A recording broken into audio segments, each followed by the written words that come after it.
Hello, ladies and gentlemen. So, as we reach this cusp of the breaching the next generation with the Xbox One and PlayStation 4, there's a lot we need to consider. I think one of those important things that I'm surprised that we aren't seeing more of, than for obvious reasons, is we're not seeing the current gen and next gen versions put side by side of games. You aren't seeing that. Ubisoft has two in the form of Watch Dogs and Assassin's Creed 4. Activision has Destiny and Call of Duty. How do I not know that? EA's got a huge amount. You got FIFA, Madden. You got Battlefield. I think. Wait, maybe it's. Probably if I knew that. But Titanfall as well, which is interesting. Also, Plants vs. Zombies. So, there are a lot of games that we are shown the next gen version of, but we're not being shown the current gen. And, as great as those next gen versions are, they'd probably just spend a lot making them. New engine tech, realizing they have a lot more stuff to work with, so they're able to make more stuff with it. Which, obviously it's pared down PC version at that point. But, and I guess because they have current gen consoles, that means a very good min spec for PC. 5 to 12 megabytes of RAM minimum. That's cool. But it's very important to note that, not everyone's going to have a next generation console when these games come out. They're going to have to, some people are going to have to wait quite a while to get their hands on one. Which, honestly, I don't think that, these companies are stupid enough to place all their bets on making sure that every single copy of Call of Duty or Battlefield's a next generation console. Because then they'd be cutting out, 50, 60 million potential buyers on current generation, add in the Wii U, and even more. I mean, you think about FIFA, that's PlayStation 2, 3, and 4.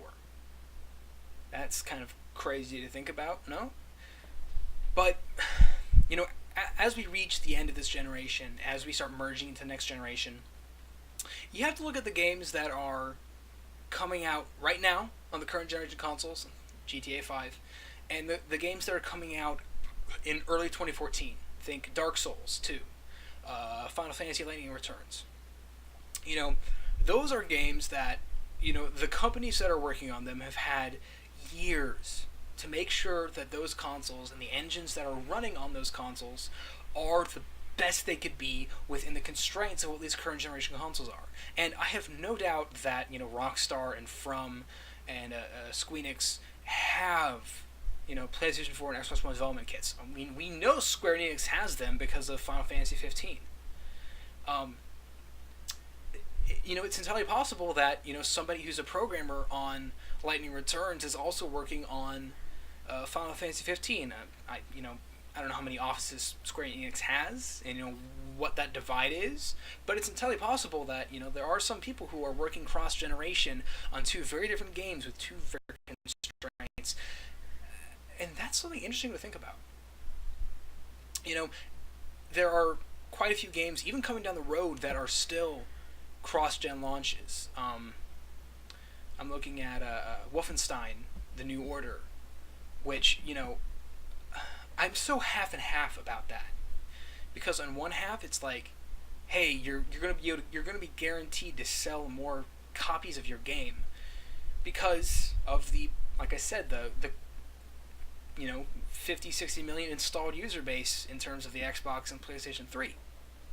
But on the other hand, it's like, these games aren't focused. These games just have to be designed with the current generation restraints in mind, which, as a, if you're using a computer, you're like, I don't give a fuck, I can run anything, I don't care. But at the same time, if you look at something like Battlefield, compare it to, Call of Duty Ghosts, I think Battlefield is next gen only, I think. Of course, no one pays attention to that sort of stuff because that sort of news isn't really delivered, which is problematic in my opinion. Battlefield just looks so much better.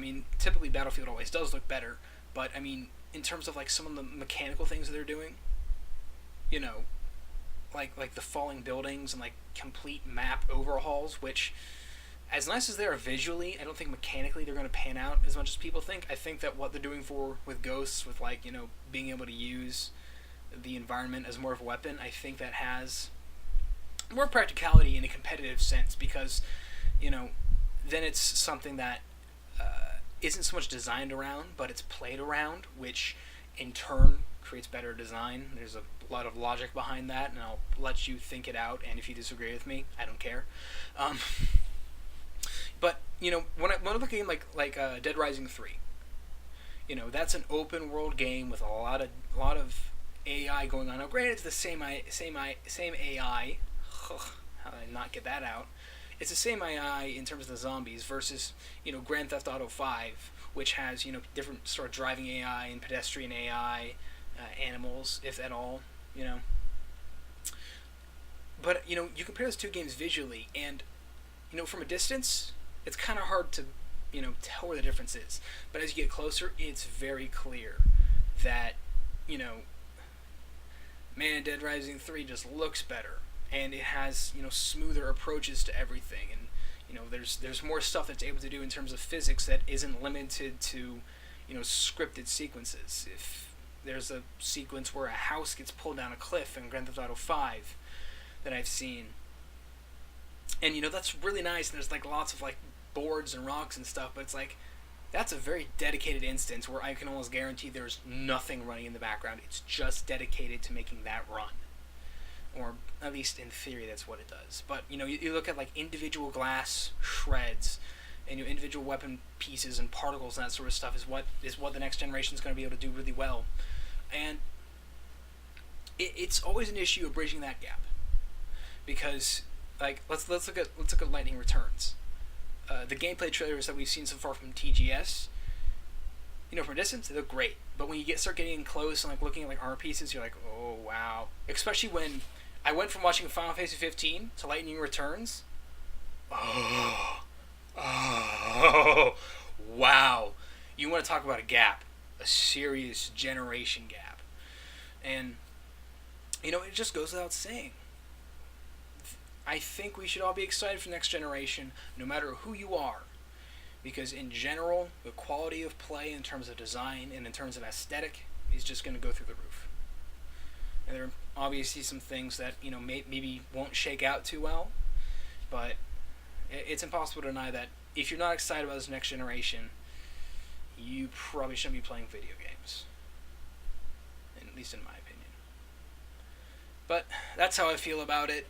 I'm not going to be getting a next generation console anytime soon. I don't have the money to. Poor me.